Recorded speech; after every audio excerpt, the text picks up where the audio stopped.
네, 고린도전서 8장 내용은 역시 지난주와 마찬가지로 고린도 교회가 바울 사도에게 편지로 써서 보낸 한 문제를 다루고 있습니다. 그 문제가 뭐냐 하면 우상에게 드려진 음식, 재물, 고기 이런 것들을 크리스찬들이 먹을 수가 있는가, 아니면 절대로 먹으면 안 되는가, 이 문제였어요.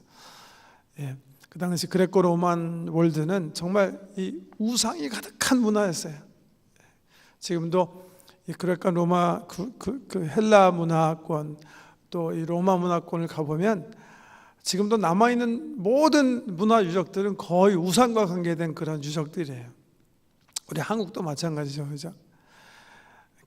그 중에 하나가 그런 그 우상 문화 중에 하나가 그냥 정말 생각 없이 우상에게 음식을 갖다 해바치고 창을 만들어 가지고선 절하고 숭배한 다음에 그 떡을 나눠 먹는 그런 전통들, 뭐 그레코 로만 월드에 너무나 많은 그런 전통들이었는데, 지금 고린도에 사는 분들의 문제도 바로 그런 문제였던 것 같아요. 교인들 가운데 그 전통적으로 그냥 자기 친구들, 주변의 모든 사람들이 행하고 있는 그런 그 우상에게 제사 지내는 거, 그리고 음식을 나눠 먹는 거, 이런 것들을 뭐 괜찮지 않냐, 참석한 사람도 있고, 이거는 절대로 안 되는 거야, 이거는 우상에게 드려진 제물이기 때문에 내가 손대면 안 돼, 그런 사람도 있었던 것 같아요. 그 두 사람 사이에 논쟁이 일어났기 때문에 바울 선생님에게 서신으로 고린도 교회가 물어본 거예요. 이거 어떻게 처리해야 됩니까? 그래갖고 이 바울 선생님께서 이 글에 대해서 글을 쓰시는데, 어떻게 보면 굉장히 간단하게 말씀하실 수도 있을 것 같아요. 왜냐하면 다른 성경에 보면, 시간이 없어서 찾지 않겠습니다만, 우상의 제물을 금한 성경 구절이 신약에도 있고 구약에도 있고 분명히 나와 있거든요. 그래서 깨끗하게 먹지 말아라, 안 돼, 그렇게 쉽게 말할 수 있으실 것 같은데 그렇게 하지 않으시고 8장 1절부터 시작해서 장장 11장 1절까지 아주 많은 분량을 할애해서 이 문제를 다루세요. 그만큼 이런 문제가 이렇게 뭐 쉽게 그냥 결정될 수 있는 문제가 아니라는 사실을 알 수가 있어요. 오늘은 그 제일 앞부분, 가장 중요한 바울의 대답을 살피면서 이런 원칙들이 우리 삶에 어떻게 적용돼야 되는지 한번 심도 있게 생각해 보기 원합니다. 자, 바울이 이 우상 제물에 대해서 가리키면서 한 가지 전제한 게 있어요. 너희가 아는 지식과 내가 아는 지식, 너희가 가지고 있는 지식, 내가 가지고 있는 지식이 일반이다 하면서 소개한 지식이 있어요. 그 지식을 근거로 해서 그 지식을 어떻게 사용할 것인가를 이제 얘기할 것인데, 그 지식이 3절에 나와요. 3절, 4절 보세요.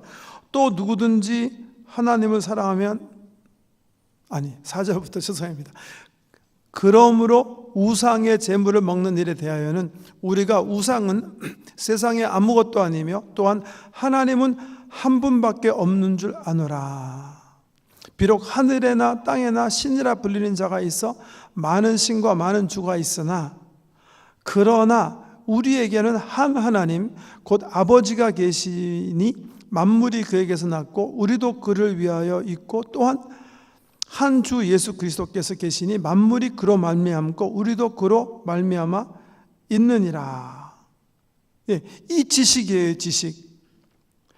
어떤 지식이에요? 우상은 아무것도 아니라는 거죠. 그냥 헛개비라는 거예요. 실질적인 하나님은 창조주 하나님 한 분밖에 없는 거예요. 나머지는 다 피조물이라는 거예요. 그래서 뭐 우상에 대해서 뭐 절하거나 말거나 사실은 별로 중요한 거 아니라는 거죠. 그러니까 우리 크리스찬들은 우상을 그냥 우습게 알아야 돼요.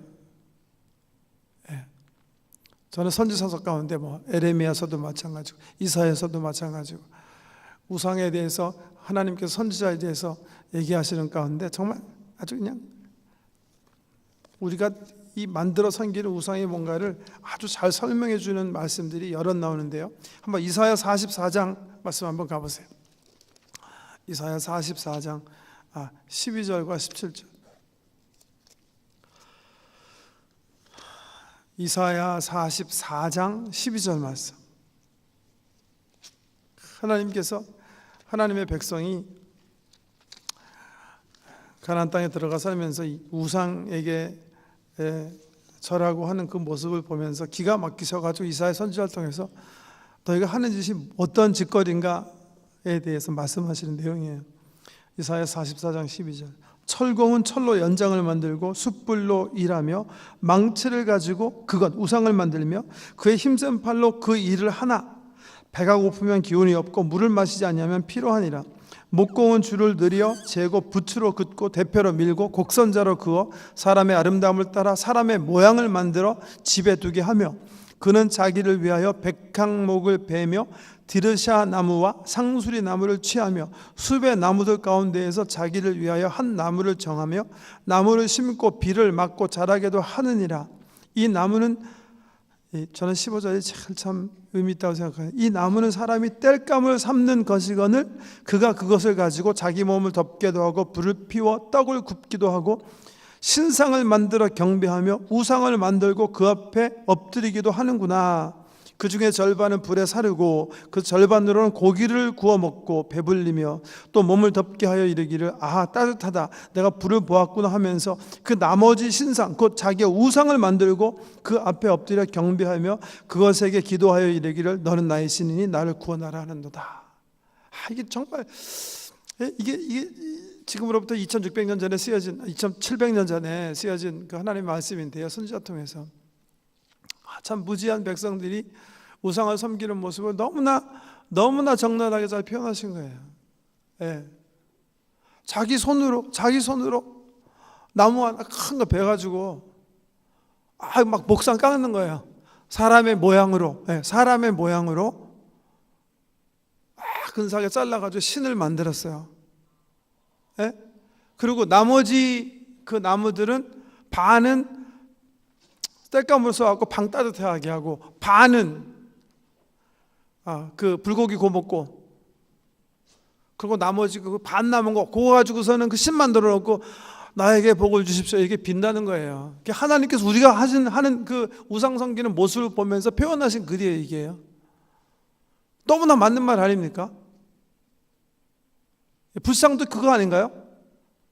어떤 한 사람 이렇게 도 같은 거 같은 사람이 이렇게 막 해가지고 막 이 땅 파가지고서는 흙을 줍던 돌을 줍던 해가지고 이렇게 만들어 놓고 페인트 중에 노란 거 막 금색으로 막 칠해 놓고 다 자기가 만들어 놓고 자기의 그 예술적 영감에 따라 만들어 놓고 네 놈이 나한테 복줄놈이다 이렇게 잘하고 이게 말이 되냐는 거죠 이게.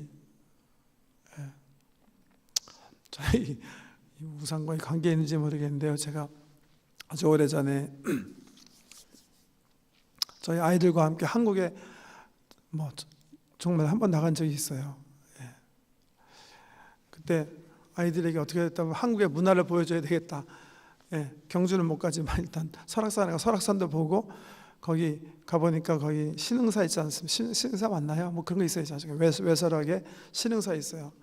거기에 밖에서도 이렇게 설악산 이렇게 시냇물 따라 올라가서 걸어가서 이렇게 보니까 막 큰 불상이 보이는 거예요. 그래서 내가 이게 한국이란다 하면서 둘째 녀석이 안 가겠다는 거예요. 자기는 신흥사 안 가겠다는 거예요. 왜 안 가냐 그랬더니 아니 아빠는 정신이냐 목사가 왜 불상에 왜 가는 거냐. 그래서 내가 절하러 가냐 이거 그냥 구경하러 가는 거고 이게 한국의 문화이기 때문에 그냥 너 소개해 주러 여기까지 온 거 아니냐. 자기는 안 가겠다는 거예요.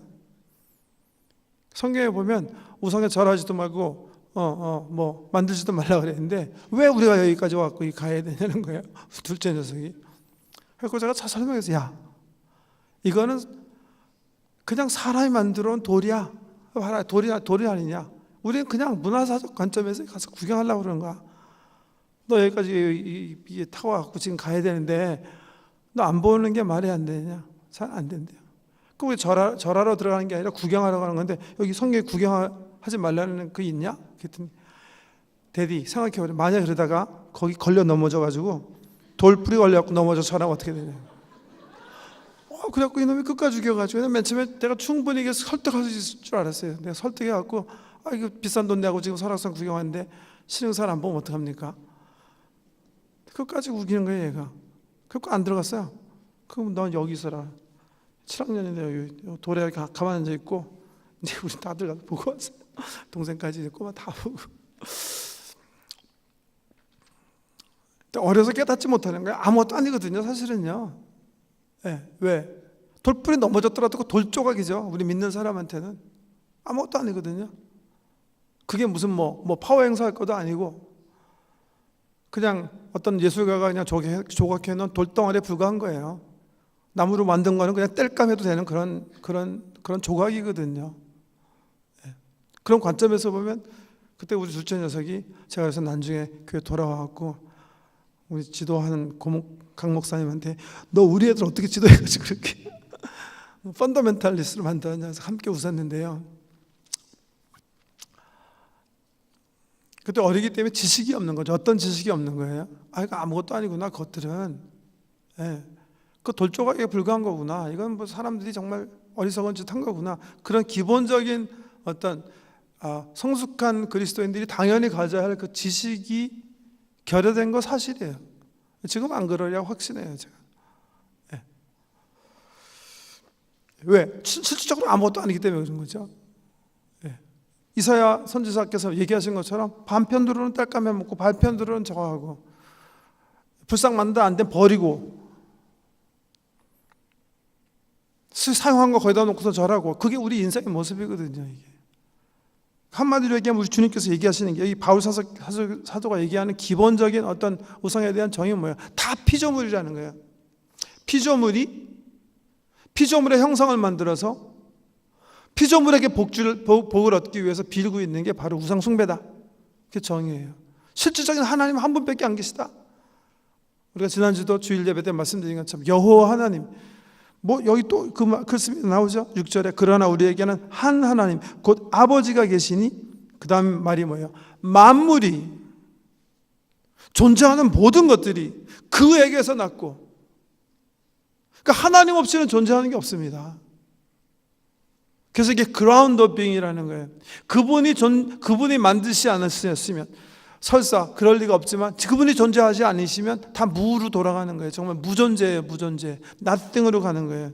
그래서 모든 만물이 그로 말미암아 났고 그 만물들은 뭐예요? 만물 중에 하나는 우리도 그를 위하여 있다. 당연히 피조물들은 창조주를 위해서 있는 거죠. 우리가 있는 목적은 창조주가 목적을 가지고 의도를 가지고 만들어냈기 때문에 있는 거 아닙니까? 내가 이 펜이 있으면 이 펜의 의도, 이 목적은 이 펜을 만든 사람, 디자이너의 마음속에 있는 거와 마찬가지로 우리들의 존속 목적은 하나님 마음속에 있는 거예요.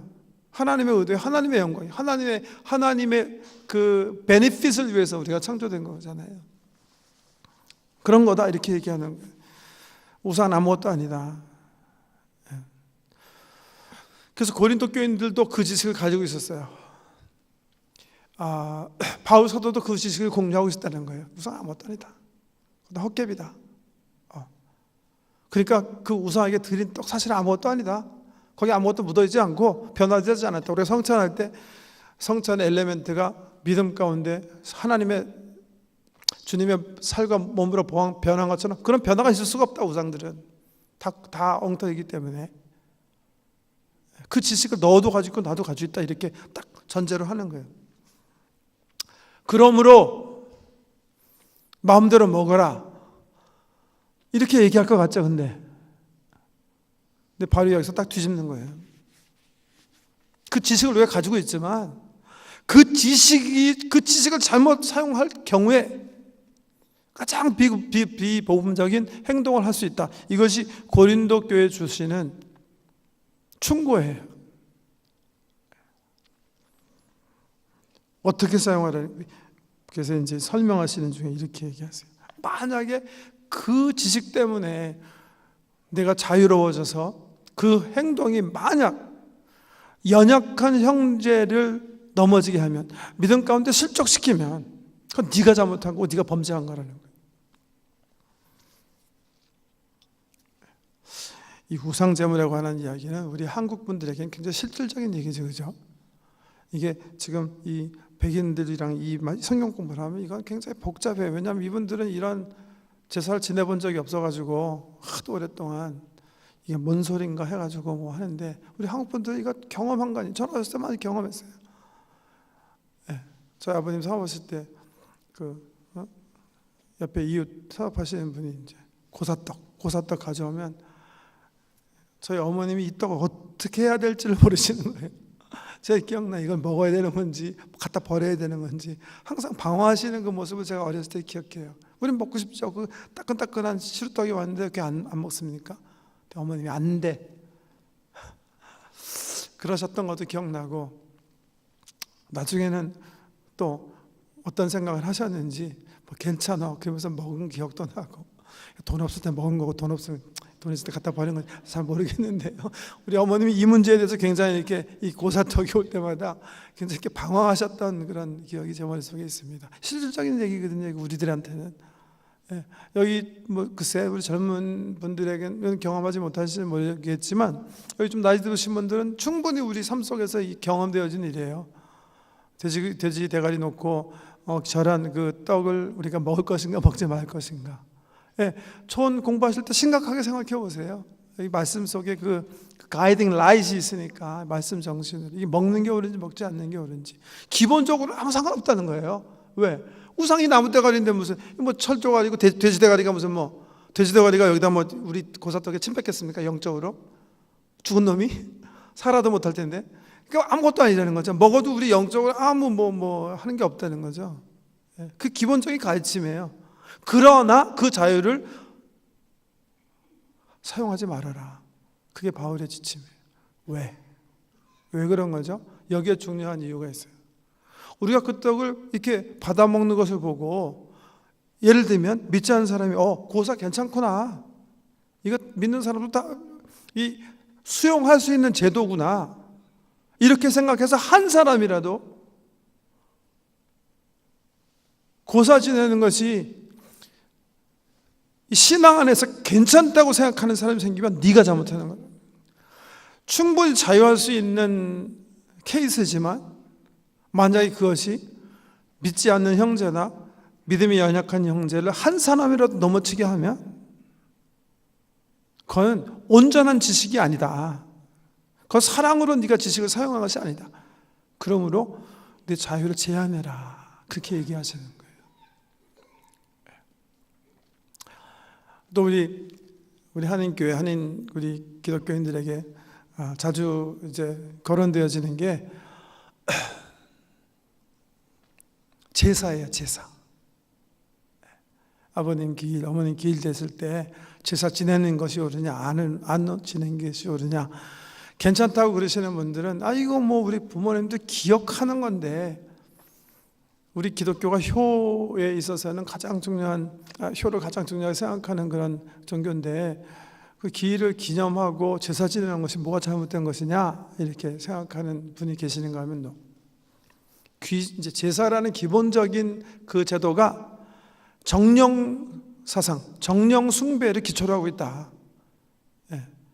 왜? 그 제사 지내는 법을 보면 유교에서 생각한 거는 죽으신 분들이 구천에 떠돌잖아요. 지금 귀신이 돼가지고. 그분들에게 우리가 따뜻한, 평소에는 효 안 했으니까 우리의 위로를 위해서 이렇게 해가지고 잡수시라 이거 아니에요. 그 행위 자체가 미신, 우리 성경적으로 얘기하면 우상 숭배하는 것과 같기 때문에 절대로 하면 안 된다.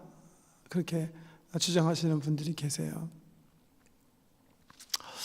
특별히 이제 기장 쪽이죠. 이제 우리 한국 신학교, 우리 한국 교계에서는 이제 진보 신학을 늘 주장하시는 분들 가운데 제사 잘못된 거 아니다.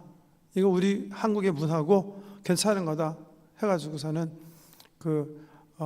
어떤 토론토에서도 그런 일이 한 번 있었었죠. 어떤 목사님이 그 추석날인가 이렇게 제사상 앞에서 한복 입고 같이 조상들에게 절하는데 같이 절도 하시고, 그래서 이제 우리 카나다 신문에서 이렇게 일면에 이렇게 깬 목회자다. 여러분 스스로 한번 판단해 보세요. 그게 옳습니까? 옳지 않습니까? 오늘 고린도전서 8장에서 바울이 뭐라고 할 것 같습니까?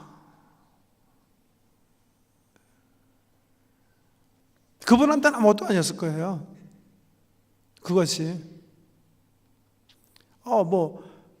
귀신 이 사람 부모가 구천에 지금 떠난다고 믿지도 않고 그런 일이 있을 리가 없었기 때문에 나는 자유롭다, 그렇게 얘기하실 수 있어요. 그 지식이 옳은 거죠, 어떤 의미에서는. 그렇지만 그분이 그런 자유함을 누렸기 때문에 한 사람이라도 맞아, 우리 유교에서 가르쳐주는 것처럼 우리 부모님들은 구천 떠돌면서 있기 때문에 내가 매년 제사 지내야 돼, 맞아, 이런 것들은 다 신앙 안에서 가한 거고, 아니 신앙이 없던 있던 이런 것들은 굉장히 중요한 것이야. 그렇게 생각했으면 큰 잘못하신 거죠. 왜? 우상을 더 숭배하게 만든 거니까요. 그렇게 하지 말라는 거예요. 하시는 말씀이. 혹 우리가 이미 이제 우리 제사 지내는 거에 대해서는 우리 교회에서 여러 가지로 또 올해는 하지 않았네요. 추석 때쯤 해서 우리가 그 모범 예배도 만들어 드리고, 제사 지내지 마시고 우리 부모님들 기일이든 추석날이건 기억하시면 돼요. 예배 드리면서 그분들의 사랑, 그분들이 우리에게 남겨주신 그 교훈, 이런 것들을 예배 가운데 새기면서 추모 예배를 드리시면 되겠죠. 제사 대신에 우리 문화, 우리 전통 속에 있는 좋은 스피릿은 살리고, 좋지 못한 정령 숭배나 이런 것들 일철 옳지 못한 거니까 단절하고, 우리 자녀들에게도 이거 좋지 못하는 거 다 싹 집어치자, 그것이 필요 없다고 생각해요. 우리 자녀들에게 우리 부모님들의 아름다운 덕을 이렇게 기념하게 하고, 우리가 부모님들을 사랑의 기억 속에 기억하는 모습을 예배를 통해서 잘 보여주면 아름다운 전통으로 발전시킬 수 있다는 거죠. 그런 식으로 잘 좀 이렇게 정리해 나가면 좋겠습니다. 그런 귀한 교훈들이 담겨 있는 게 이 8장의 중요한 장이에요. 그러면서 이런 이렇게 좀 애매한 문제들을 다루는 데 있어서 우리 교회가 가슴속에 새겨야 할 두 가지 원칙을 이 8장과 11장에 걸쳐서 바울이 이렇게 레이아웃해요. 그건 말 자체가 중요한 말이니까 기억하셔야 돼요.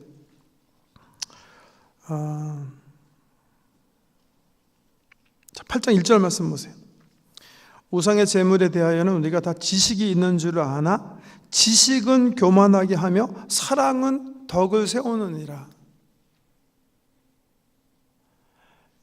지식과 자유함이 있더라도 그 지식과 자유함을 사랑의 관점에서 재조명하지 않으면 교만한 죄에 빠질 수가 있다는 거예요. 그래서 지식과 사랑을 이렇게 두 개로 놓고, 어느 게 우리 우리 크리스찬의 삶의 어떤 그 중점이 돼야 되는가, 어느 게 더 슈페리어한가, 더 우선인가, 이렇게 바울에게 물어보면 바울은 두말할 것 없이 사랑이라고 얘기했어요. 이 지식이 사랑의 종로를 태워야 된다는 거예요. 이 지식이 사람을 섬기고 하나님을 섬기는데 사용되어야 되는 거지, 이 지식이 내 자유함을 누리는데 사용돼서는 안 된다는 거예요. 섬김 속에 사용돼야지 누림 쪽으로 사용되면 안 되는 거예요. 그래서 지식이 사랑의 신호가 된다. 이게 좀 그냥 이제 다른 식으로 좀 더 구체적으로 말씀을 드리면, 로마서 15장에서도 바로 똑같은 원칙들 얘기하는데요. 내가 충분하게 자유함을 누릴 수 있는 지식이 있더라도 늘 내가 그 지식과 자유함을 누리는 것이 혹 연약한 형제들에게 걸림돌이 되지 않는가를 늘 살피는 거예요. 걸림돌이 되면 하지 말라는 거예요. 그게 사랑의 법칙으로 움직이는 거라는 거죠. 이웃 사랑하는 마음으로, 마치 우리 예수님께서 연약한 우리를 위해서 희생하신 것처럼, 자기 자신을 십자가에서 내어주신 것처럼 늘 연약한 사람, 믿음이 없는 사람, 또 세상 사람들을 섬기는 관점에서 내가 하는 행동이 다른 사람의 신앙 생활에 방해가 되거나 또 믿지 않는 사람들이 예수를 믿게 되는데 방해가 된다면 절대로 하면 안 된다는 거예요. 여러분, 이 법칙을 또 너무나 또 너무나 보수적이고 복음적 말씀대로 살기 원하는 그런 교회에서 너무나 이걸 또 스트레치 하셔가지고 여자들은 소대나시 입으면 안 된다. 왜냐하면 남자 성도들 유혹할 가능성이 있기 때문에 항상 긴팔 입어야 된다. 그리고 뭐죠? 치마는 반드시 무릎 위에 내려야 된다. 그래갖고 젊은 애들한테 막 스트레스 주고 그런 교회도 아직 있습니다. 토론토에도 있고 또 미국 남부에 굉장히 많은데요. 그런 교회들이 또 그 원칙을 여기서 다 뽑는 거예요. 남을 이렇게 실족시키면 안 되기 때문에 그러면 안 된다. 겉도 옳지 못한 거예요. 여기 보면 어떤 행동들이 정말 사람들을 믿음에서 실족시키는 거예요. 그럴 때는 성숙한 사람들이, 이해할 수 있는 사람들이 참고 절제하고 그분의 영혼 구원을 위해서 하라는 거지. 모든 소소한 일에 이런 시험 받으면 안 되니까 이렇게 아주 편협하고 그냥 내로한 아주 좁은 그런 신앙생활하라고 이 말씀을 주신 것은 아니라고 생각합니다. 말씀의 정신 기억하셔야 되고요. 그래서 이 8장에서 9장, 10장, 11장 1절까지 아울러서 이 원칙을 통틀어서 이제 바울이 얘기하시는 말씀 가운데 좀 아까 읽은 10장 23절 24절 말씀, 이 말씀을 가슴에 새기면 될 것 같아요. 뭔가 애매모호하고 확실하지 않는 어떤 일들을 결정할 때 23절, 모든 것이 가하나 모든 것이 유익한 것은 아니요, 모든 것이 가하나 모든 것이 덕을 세우는 것은 아니니 누구든지 자기의 유익을 구하지 말고 남의 유익을 구하라. 이거예요. 모든 것이 가하나. 지식 가져야 돼요. 지식이 없어서는 안 돼요. 올바른 지식을 가지고 있어야 돼요. 끌려다니면 안 돼요. 우상 이게 그러니까 그런 거 있지 않습니까?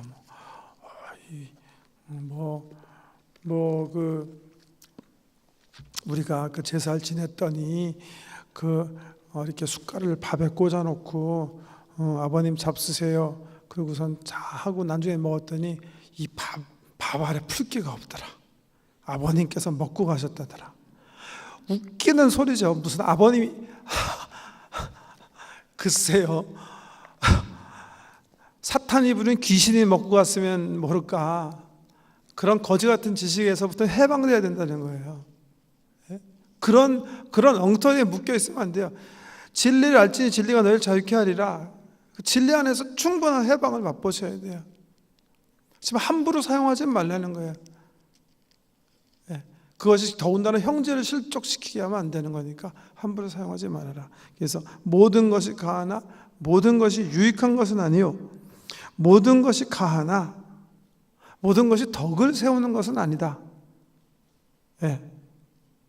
누구든지 자기의 유익을 구하지 말고 남의 유익을 구하라. 그러니까 이 세 가지 원칙이 유익한 것인가 아닌가 살펴야 되고, 이게 덕을 세우는 것인가, 그리고 이게 내 주변 사람들에게 유익한 일인가, 이 원칙 속에서 자유, 지식들을 사용해라. 이렇게 바울이 권면하겠습니다. 기도하겠습니다. 하나님 아버지, 우리가 진리를 몰랐을 때는 정말 이 비진리에 끌려당기고 목매여 정말 종로 타고 살았는데, 하나님 안에서 마음껏 자유를 누리며 정말 이 편안한 가운데 하나님만 바라보고 살게 하시니 너무 감사하고, 정말 피조 세계에 끌려당기는 그런 우매함을 범치 않고 피조를 만드신, 이 모든 세상을 만드신 우리 하나님만 우리 하나님으로 섬기는 귀한 은총을 누리게 하시니 너무 고맙습니다. 하나님, 그러나 이 귀한 지식들이 잘못 우리 교만 가운데 사용되어져 남에게 실족되는 일이 없게 하라는 주님의 말씀 우리가 가슴속에 새깁니다. 우리가 하는 행동이 남에게 덕이 되고 유익이 되고 하나님을 향한 사랑이 우리 형제들에게 사랑이 편만하게 나타나는 그런 일들이 되도록 성령님 우리의 삶 속에 간섭해 주시고 주어진 귀한 자유 진리를 잘 사용하는 은총을 드리게 하여 주시옵소서. 예수님 이름으로 기도드립니다.